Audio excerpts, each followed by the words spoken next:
Dan langsung saja kita mengikuti konferensi pers terkait dengan Badan POM yang telah memberikan izin penggunaan darurat untuk vaksin booster di Indonesia. Dikaitkan berbagai program vaksinasi, mungkin nanti pertanyaan bisa disampaikan kepada Ibu Sri Rezeki dikaitkan dengan program vaksinasi. Kemudian juga ada perwakilan dari tim Komnas penilai obat, juga ikut mendampingi. Ya. Kemudian juga tentunya perwakilan dari industri farmasi yang mendapatkan emergency authorization vaksin booster pada hari ini ya. Bio Farma, Pfizer, dan AstraZeneca, dan juga dari JBio ya.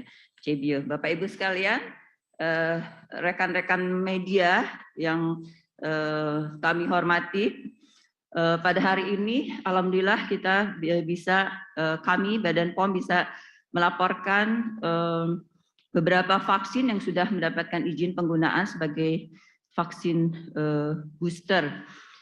Kita semua menyadari bahwa vaksin booster dibutuhkan tentunya untuk kita bisa menangani permasalahan pandemik segera keluar kita ya, percepatan penanggulangan pandemi COVID-19 ini ya.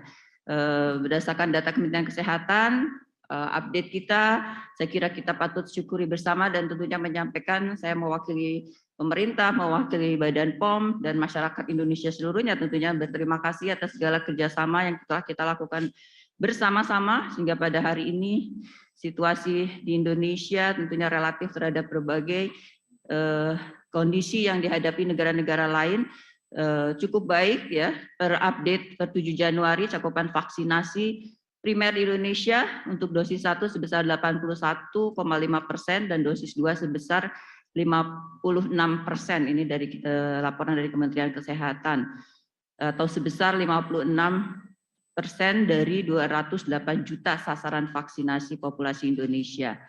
Kemudian tentunya juga tetap kita ya vaksinasi harus kita tingkatkan dan sekarang kita masuki tahapan vaksinasi booster atau apa istilahnya booster, vaksinasi lanjutan, dosis tetap booster ya, booster istilahnya pakai vaksinasi booster atau ada yang bilang vaksinasi dosis selanjutnya booster. Badan POM mendukung upaya pemerintah dalam program vaksinasi tentunya dengan melakukan percepatan dalam melakukan proses evaluasi dan penerbitan emergency authorization untuk vaksin-vaksin COVID-19 ya, yang sudah memenuhi standar sebagai vaksin primer. Tentunya sebelumnya penerbitan emergency authorization ini tentunya merupakan awal untuk kita bisa mendapatkan akses untuk vaksin COVID-19 yang dibutuhkan oleh masyarakat. Badan POM juga selain memberikan izin penggunaan melalui emergency authorization, juga kami mendukung kemandirian, membangun kemandirian vaksin dalam negeri. Ya.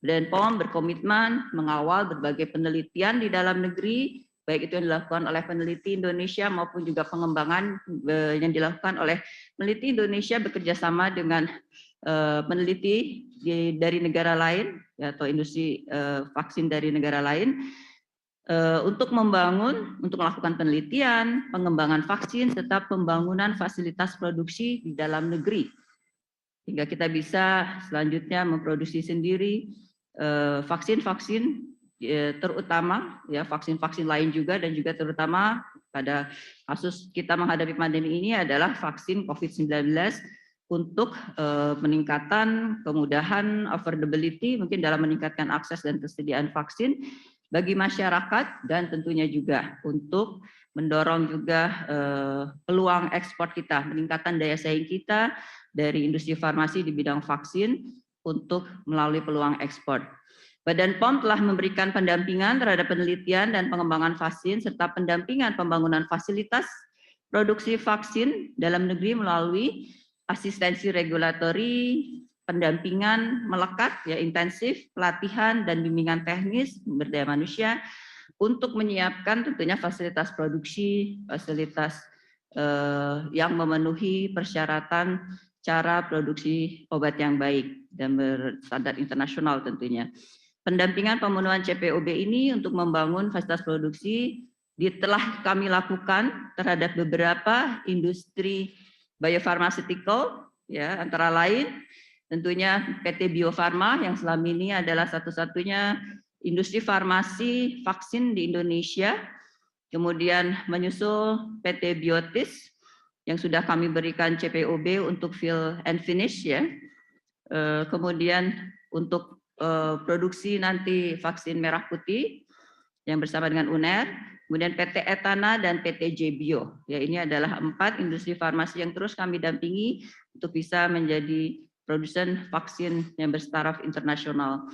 Nah, dikaitkan dengan pemberian emergency authorization untuk vaksin COVID-19, saat ini sudah ada 13 vaksin COVID-19 mendapatkan persetujuan. Kemudian tentunya berdasarkan pengamatan uji klinik yang berkembang di negara lain maupun juga di kita dengan waktu yang lebih panjang, ya, telah menunjukkan bahwa respon imun yang dihasilkan oleh vaksin COVID-19 tentunya akan menurun seiring dengan waktu dan interval penurunan yang bervariasi, ya, tergantung dari jenis vaksinnya. Data imunogenisitas dari hasil pengamatan uji klinik dari semua vaksin COVID-19 menunjukkan adanya penurunan kadar antibodi yang significantly menurun sampai di bawah 30% terjadi setelah 6 bulan pemberian vaksin primer yang lengkap. Oleh karena itu diperlukan pemberian vaksin booster atau dosis lanjutan untuk meningkatkan kembali imunogenisitas yang telah menurun. Di Indonesia vaksinasi sudah dimulai sejak Januari 2021. Hingga saat ini sudah diperlukan pemberian vaksinasi booster dosis lanjutan untuk mempertahankan efikasi vaksin terhadap infeksi COVID-19. Dan juga hal ini sesuai dengan rekomendasi WHO, juga nanti akan ada program yang akan dirancang oleh pemerintah tentunya, dikaitkan dengan pemberian vaksin booster yang akan menunjukkan prioritasnya tentunya didahulukan untuk populasi yang berisiko tinggi, yaitu lansia, tenaga kesehatan, dan kelompok individu imunokompromis, yang selanjutnya tentunya akan diberikan juga untuk umum.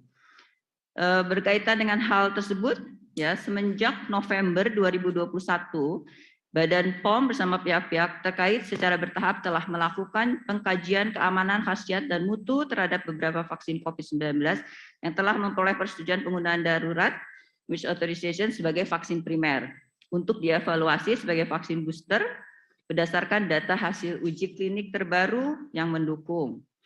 Kami tentunya menyampaikan apresiasi terhadap atas dukungan para tim ahli Komite Nasional Penilai Vaksin COVID-19 dan ITAGI, dan tentunya asosiasi-asosiasi klinisi yang terkait ya, dengan program vaksinasi ini terhadap dukungannya sehingga proses evaluasi berbagai vaksin bisa kita lakukan dan yang sudah kita mulai cukup lama juga ya sejak November. Nah, dalam hal ini ada 5 pada saat ini, sampai dengan saat ini, karena ada juga beberapa yang sedang uji klinik vaksin booster yang masih berlangsung dan dalam waktu beberapa hari ini akan juga bisa kita putuskan emergency authorization-nya. Pada hari ini kami melaporkan ada 5 vaksin yang telah mendapatkan emergency authorization, yaitu dan telah tentunya sebelum mendapatkan emergency authorization dari Badan POM telah melalui proses evaluasi bersama para tim ahli Komite Nasional Penilai Obat atau Vaksin dan telah mendapatkan rekomendasi memenuhi persyaratan yang ada sehingga bisa dilanjutkan dengan proses pemberian emergency use authorization. Pertama adalah vaksin CoronaVax COVID-19 Bio Farma. Ini adalah untuk booster homolog yang akan diberikan sebanyak 1 dosis setelah 6 bulan dari vaksinasi primer dosis lengkap CoronaVax vaksin COVID-19 untuk usia 18 tahun. Berdasarkan pertimbangan dari hasil uji klinik, pertama keamanannya, kejadian advisory event, kejadian tidak diinginkan yang sering terjadi dan berhubungan dengan vaksin, yaitu reaksi lokal seperti nyeri, tempat suntikan, kemerahan, umumnya tingkat keparahannya grade 1-2. Imunogenisitas menunjukkan peningkatan titer antibodi netralisasi hingga 21 sampai 35 kali setelah 28 hari pemberian vaksin booster ini pada subjek dewasa. Kedua adalah vaksin Pfizer Comirnaty. Ini adalah juga untuk booster homolog. Ini dengan platform mRNA, tadi CoronaVac adalah inactivated virus, diberikan sebanyak 1 dosis minimal setelah 6 bulan dari vaksinasi primer. Untuk usia 18 tahun ke atas, data-data menunjukkan keamanan, juga kejadian tidak diinginkan, sifatnya lokal, umumnya adalah nyeri di tempat suntikan, sakit kepala, nyeri otot, nyeri sendi, demam dengan grade 1 sampai 2. Imunogenisitas menunjukkan peningkatan nilai rata-rata titer antibodi netralisasi setelah 1 bulan sebesar 3,3 kali. Dan ketiga adalah AstraZeneca, Paxaviria, dan Nonezavac, Humoloh juga ini. Ini platformnya non-replicating viral vector, menunjukkan data keamanan dapat ditoleransi dengan baik. Ya, dilaporkan adverse event-nya bersifat ringan dan sedang, ringan lebih besar 55%, sedang 37%.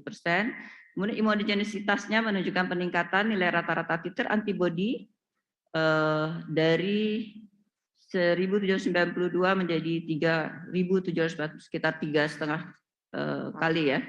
Kemudian yang keempat adalah vaksin Moderna, ini untuk homolog dan heterolog booster dengan dosis setengah dosis ya, vaksin Moderna.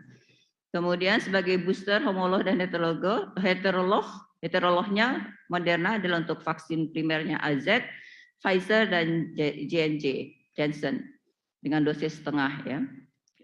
Ini menunjukkan respon imun antibodi netralisasi sebesar 13 kalinya setelah pemberian dosis booster. Dan pada subjek juga dewasa 18 tahun ke atas. Yang kelima adalah vaksin ZiviVax, ini untuk booster heterolog dengan primer Sinovac atau Sinopharm, juga diberikan setelah 6 bulan ke atas di pemberian dosis ditoleransi, menunjukkan bahwa peningkatan titer antibodi netralisasi meningkat lebih dari 30 kali pada subjek yang telah mendapatkan dosis primer Sinovac atau Sinopharm. Kami juga ingin menambahkan bahwa dalam mendukung kemandirian vaksin dalam negeri ini, vaksin ZiviVax ini tentunya kita harapkan dan sedang dalam pendampingan Badan POM untuk vaksin yang dikembangkan oleh Anhui dan kerjasama dengan industri farmasi dalam negeri, yaitu JBio sedang dalam tahap juga untuk diproduksi di dalam negeri, dalam tahap pembangunan fasilitas untuk produksi vaksin dalam negeri, yaitu pembangunan pabrik sekarang yang akan nanti membangun proses upstream, downstream, jadi mulai dari bahan baku sampai fill and finish. Ini sekarang sedang dalam proses, diharapkan fill and finish selesai CPOB-nya sekitar bulan Agustus, dan selanjutnya nanti diharapkan tentunya selesai dan bisa memproduksi dari mulai bahan baku, upstream, downstream. Dalam waktu tersebut pun juga sambil menunggu JBio menyiapkan fasilitasnya, PT JBio bekerja sama toll manufacturing dengan PT Biotis Pharmaceutical untuk melakukan proses fill and finish vaksin ZiviVax ini ya. Jadi ada kontrak produksi dengan PT Biotis. Saya kira ini sesuatu yang mengembirakan ya, setidaknya sudah ada yang diproduksi di Indonesia untuk fill and finish, bertambahlah berbagai alternatif untuk pemilihan vaksin yang diproduksi di dalam negeri. Nah, dengan berdirinya nanti pabrik biofarmasi JBio, maka akan ada di Indonesia 3 fasilitas produksi vaksin di Indonesia. Ya, selain PT Bio Farma yang selama ini sudah menjadi industri farmasi vaksin pertama di Indonesia, dan kemudian PT Biotis, dan yang ketiga nanti ada PT JBio. Saya kira ini adalah